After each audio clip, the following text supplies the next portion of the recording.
ça, l'ARMP s'attaque aux pratiques frauduleuses, collusion et corruption dans les marchés publics. Un séminaire sur la question réunit depuis ce matin des organes de contrôle, magistrats, journalistes et membres du CENTIF. Cette rencontre entre dans le cadre du projet Bonne gouvernance économique de la Banque mondiale. C'est un reportage de Aramdao.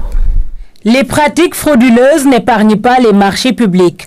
Bien au contraire, il est admis qu'ils constituent un lieu privilégié pour la corruption. Même s'il n'y a pas de statistiques, des irrégularités sont notées à tous les stades des marchés. Il peut y avoir des trucages des besoins, il peut y avoir un trucage de la procédure, du cahier des charges, il peut y avoir des trucages même après l'exécution d'un marché. Ce qu'il faut avoir, c'est une réglementation la plus claire possible, qui soit la plus facile à appliquer, la plus compréhensible possible par les acheteurs.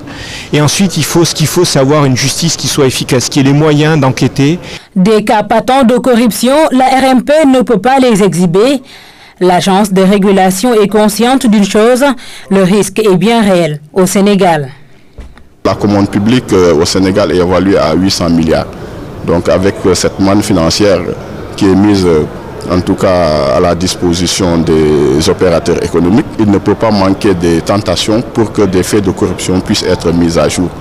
Le premier médicament, si je puis ainsi m'exprimer, c'est la prévention, la sensibilisation, avant de penser à la répression. La RMP compte sur une bonne synergie d'action pour éradiquer le fléau. Des mécanismes de coopération entre autorités de contrôle et juridictions pourraient rendre la lutte efficace. C'est une des recommandations formulées.